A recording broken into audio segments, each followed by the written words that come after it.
Il est l'une des figures de proue du podium hip-hop au Bénin et en Afrique en général. Son public l'a longtemps réclamé et depuis quelques jours, l'enfant du pays a signé son retour avec beaucoup d'élégance. Il est revenu avec 3 singles que nous allons mieux découvrir au cours de cette émission. Vous l'avez constaté, c'est votre émission culturelle artistique qui s'installe chez vous. Bienvenue à tous.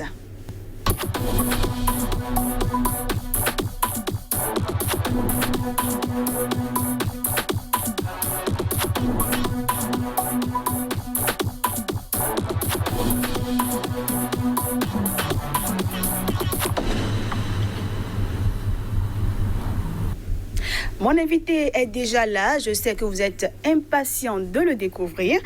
Djiby Dobo, vous allez bien?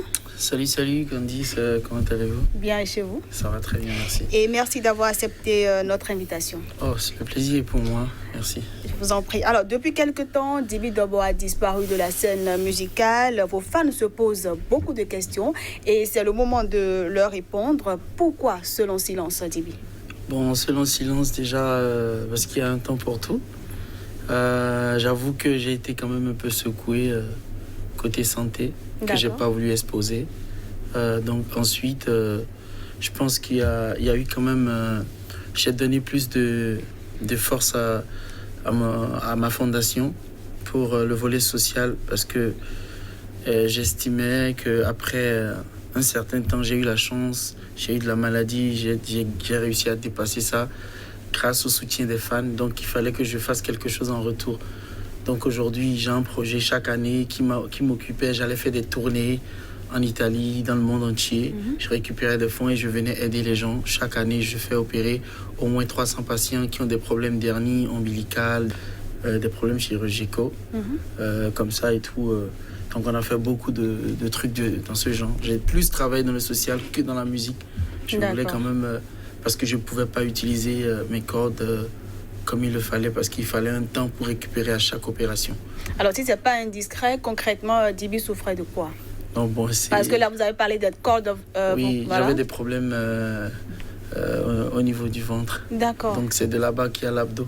Donc quand tu opères là-bas, tu vois, tu n'as plus de force pendant un certain temps. Il fallait quand même à chaque fois 2 ans ou 3 ans.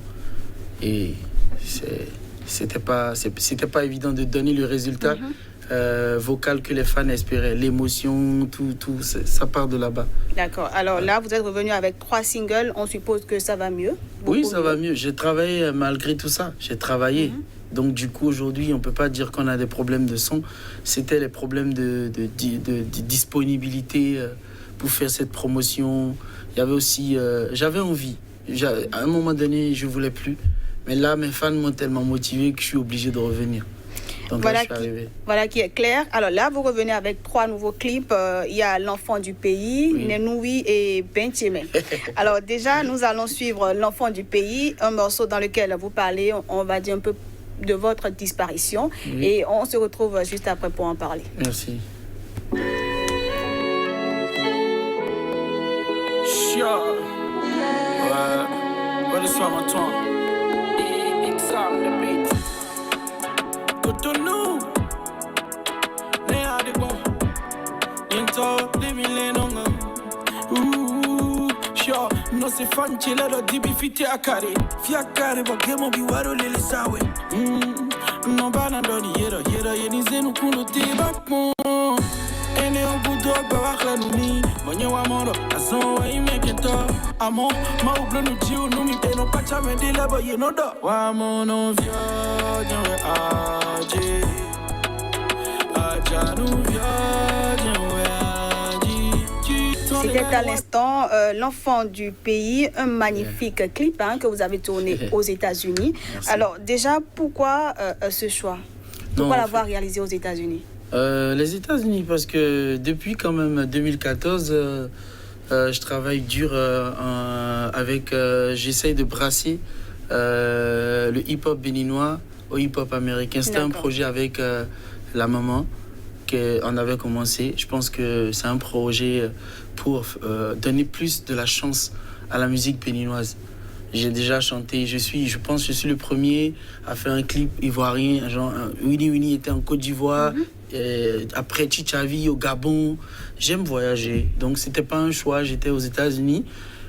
J'étais là et j'ai dit bon, pourquoi pas faire ce clip, parce que mes fans aussi, je regarde juste les commentaires, la demande des fans, c'est ce que je satisfais. C'est eux qui ont dit mais Djiby, fais-nous rêver. On veut des choses comme Love Me, on veut des choses comme quand tu étais allé à Dubaï, on veut des choses comme quand tu fais des clips de haut niveau. Donc je me suis dit ok, bon, si ils veulent un peu un changement, un Africain peut être ailleurs. Ce qui me garde africain, c'est déjà ma langue. D'accord. Voilà. Et on peut dire que vous leur avez fait plaisir. Et parlons justement de langue. C'est toujours en langue que vous avez... Cette chanson a été faite en langue. Qu'est-ce que vous dites concrètement dans cette chanson-là? Pour cette chanson, c'est une façon, comme je l'avais dit tout à l'heure, c'était l'explication. De votre disparition. Voilà, l'apparition et la disparition bien avant. Donc, c'était juste pour dire, je narrais juste que les fans, je manquais à mes fans et que bon, j'avais tellement envie de leur donner, mais je ne pouvais pas parce que c'était plus à mon niveau. Et à un moment donné, j'ai fait mon bilan, je sais qu'aujourd'hui, l'ennemi de l'homme, c'est la santé, c'est la maladie. Et que voilà quoi, maintenant, malgré tout ça, je me suis battu et qu'aujourd'hui, je suis au niveau. Même si ce n'est pas forcément ce que les gens voient, en tout cas, moi, je ne me plains pas. Dans les affaires, ça va très bien. Donc, je me suis débattu, j'ai quitté le ghetto, j'ai quitté très bas, et aujourd'hui, je suis à un niveau. Donc, il y a forcément une fierté pour les fans. Donc, il faut partager cette joie avec eux. Alors, parlons justement des fans. Ils vous ont longtemps réclamé, ils vous ont demandé de les faire rêver. Alors, quand ce clip-là est sorti, quelle a été leur réaction? Franchement, vous pouvez aller voir sur YouTube, c'est très positif. C'est très, très positif. Je pense que c'est la première fois où il y a... Bon, à part mon premier album, bien sûr, c'est la première fois où les chansons qu'on a sorties, ça fait l'unanimité. Et parce que même... je sais pas comment je vais vous expliquer. Même les gens qui n'étaient pas censés aimer ont aimé, quoi. Donc moi-même, j'étais étonné. Tout le monde était d'accord. Donc c'est la grâce de Dieu, c'est le travail de Dieu. Comme quoi, le travail bien fait paye toujours. Oui. Alors, il y a également le titre Nenoui. Et avec ce titre, vous rendez hommage à la femme. Oui. Nenoui qui signifie crin-crin. Oui, c'est une sauce.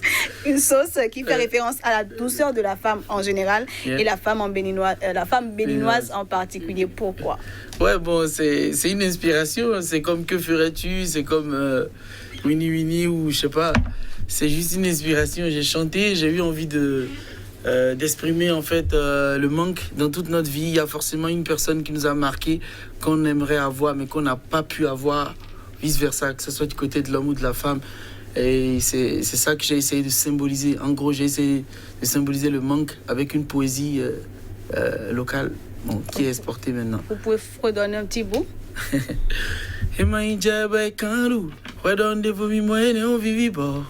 On flindo é vivitão. Nenu iwada no miene on vivibo.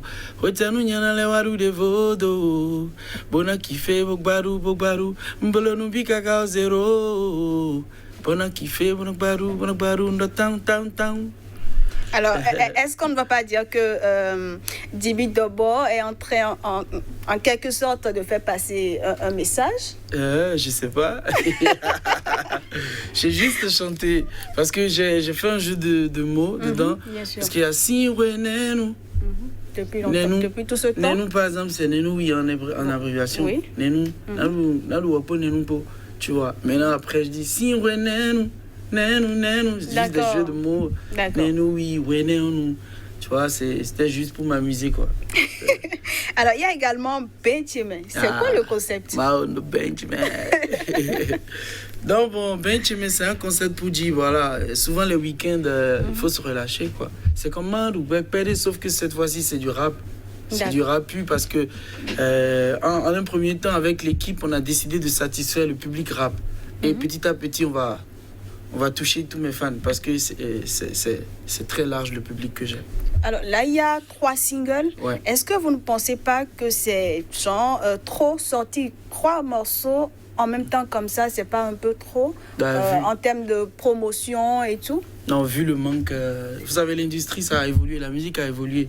Je vois les Gims sortir 40 titres, les Chris Brown sortir 49 titres sur un album, et ils font des clips chaque une semaine pendant au moins, je sais pas, un an, et puis ils oublient le projet. D'accord. Donc la musique a évolué, on a plus droit, on a plus accès au studio, on est plus inspiré, les choses ont évolué du coup. Les fans même, un seul son ne les suffit plus. Donc je pense qu'il fallait donner le minimum, c'est 3. Et je pense qu'il y a un projet qui arrive. J'ai dit chaque semaine, normalement, on sort un son. Peut-être demain, je vais encore sortir un ou bien dimanche, je ne sais pas. Ah, ce sera pour le plaisir de vos fans. Oui, ça dépend de la direction. Et on espère que la direction va donner un avis favorable. Alors, la promotion de ces 3 singles se passe comment? La promotion de ces 3 singles, d'abord, on a lancé le premier clip. On va clipper tous les sons. D'accord. On va clipper tous les sons.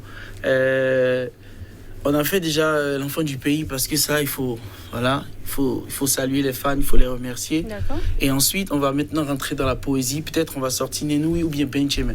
Mais les clips seront là. Et c'est cette façon qu'on a pris pour faire la promo. Parce qu'une fois que les chansons sont sorties, on prend le pouls et on va lancer selon les demandes, l'urgence. Parce que les fans même classent. Ils classent selon ce qu'ils veulent. Ils disent qu'après avoir, en tant qu'un enfant du pays, après avoir mangé un bon Nenoui, qui sont dans leur bain. Bien sûr. Et je suis d'accord avec eux. Hein. Tu vois, donc on va essayer de suivre leur ordre et faire les clips en conséquence. Et est-ce que la sortie de ces singles annonce un album? Non, ça annonce juste un EP, un maxi de peut-être 6 titres. Et le maxi, on a nommé ça La guerre des 6 jours. Donc c'est en cours actuellement. Donc c'est ça qu'on travaille. L'album même en soi, ça arrive parce que le public n'est pas vraiment album au pays. Ils sont plus single. Single, oui. Voilà. Oui. Nous sommes presque à la fin de cette émission. Très rapidement, Djiby, là, vous êtes de retour en pleine forme. Vous avez dit tout à l'heure qu'il y a pas mal de projets. Mais en dehors de tout ça, qu'est-ce que vous promettez à vos fans? Qu'est-ce qu'il y aura de nouveau avec Djiby Dobo?